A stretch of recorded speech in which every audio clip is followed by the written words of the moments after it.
মানুষ মানুষের জন্য, সেটা আবার প্রমাণ করলেন বারাসাত 10 নম্বর ওয়ার্ডের পৌরপিতা দেবব্রত পাল। তিনি সারা বছরে কিছু না কিছু কাজ করে চলেছেন মানুষের জন্য। আবার তিনি প্রমাণ করলেন তার ওয়ার্ডের 7 জনকে নিয়ে একদিনের জন্য মায়াপুর নবদ্বীপ ভ্রমণের আয়োজন করে।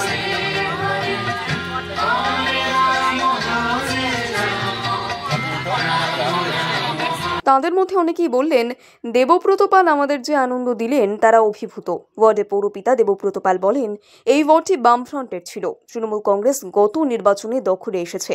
এলাকার উন্নয়নের পাশাপাশি ওয়ার্ডের মানুষের কাছের মানুষ হতে চান তিনি। আজকে 60 জন কোথায় কোথায় যাচ্ছেন? নবদ্বীপ, মায়াপুর।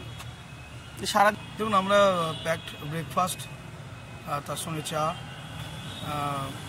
জল, মেডিকেল অ্যারেঞ্জমেন্টের বয়স্ক লোকরা আছে, তো সব কিছু নিয়ে আমরা যাচ্ছি। আর ওখানে আমরা যেহেতু ইসকনের সঙ্গে আমি সম্পৃক্ত হয়ে আছি, প্রত্যেক বছর রথযাত্রা আমাদের এখান থেকেই হয়, সেটা ইসকনের সঙ্গে আমরা যৌথভাবে করি।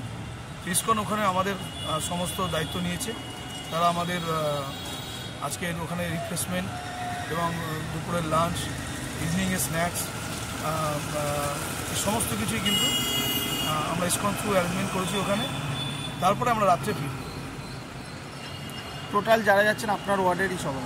আমার সকলেই আমার ওয়ার্ডে, এবং টোটালটাই হচ্ছে গিয়ে যাদের নিখরচায়, আমার যারা সমস্ত বয়স্ক মানুষরা যাচ্ছেন তাদের কাউকেই একটি পয়সাও খরচা করতে হবে না, এবং আমরা নিজেরা দায়িত্ব নিয়ে, আমিও সঙ্গে যাচ্ছি, দায়িত্ব নিয়ে তাদেরকে আবার তাদের ঘরে ফিরিয়ে দেবো। দেবুদা, আমি ভাবতে পারছি না যে এরকম একটা উৎসবে আমি সামিল হতে পারবো। এটা একমাত্র দেবুদার জন্য সম্ভব হয়েছে। দেবুদা আমাদের ক্লাবের প্রেসিডেন্ট, আমি ওই ক্লাবের প্রতিমা তৈরি করি, কিন্তু এই আনন্দ আমি জীবনে পাইনি। আর কোনো দিন আমি এই মায়াপুরে আসিনি, শুধু আপনার জন্যই আসতে পারলাম। আপনাকে মানে মিলিটারি ছিল।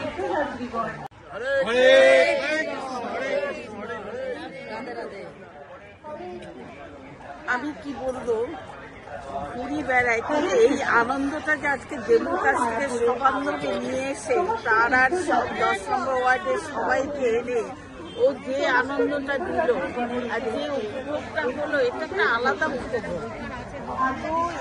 এইটা মানে মনে হয় প্রতিটা মানুষের মধ্যে, আমাদের প্রত্যেক মানুষের মধ্যেই থাকবে, জেগে থাকবে। আর এই মানে রাস্তায় আমরা যেভাবে হরিনাম করতে করতে যেভাবে আনন্দ পৃথিবীতে এসেছি, আমি বলবো এটা একমাত্র এই দেবব্রত পালই পারে, 10 নম্বর ওয়ার্ডের কাউন্সিলর। তো আমি বলবো সবার আশীর্বাদ রইল, দেবু তুমি অনেক বড় হও, অনেক আনন্দ পাও জীবনে, তুমি অনেক সুস্থ থাকো, সুন্দর থাকো, এইটাই কামনা। তীর্থযাত্রীগণের উদ্দেশ্যে একটি বিশেষ ঘোষণা। হরে কৃষ্ণ। আজ ইসকনের পক্ষ থেকে আমার একটি বিশেষ নৌকা ভ্রমণের আয়োজন করা হয়েছে। সেই এতে আমি 10 নম্বর ওয়ার্ডের একজন ক্যান্ডিডেট, কিন্তু আমি এরকম আনন্দ এরকম কোনো কাউন্সিলর থেকে পাইনি, যেটা আমি দেবুর থেকে পেয়েছি। আমি এতে ধন্য, বা সবাই যে এসছে নতুন পুরনো সবাইকে বলবো তারাও ধন্য। আরেকটা যে এই দিনে, এই ভীমাকে দিনে এরকম একটা তীর্থস্থানে আসা, মানে নিজেদের সন্তানের দ্বারাও হতো না, যেটা দেবুর দ্বারাই হয়েছে। এতে আমি ভীষণ উৎসাহী, ভীষণ আমি খুব ভালো, বা তাকে আশীর্বাদ করি সে যেন আগামী দিন এরকম সবার কাছে পৌঁছে দিতে পারে, সবাইকে নিয়ে যেতে পারে। এর জন্য আমি খুব আনন্দিত।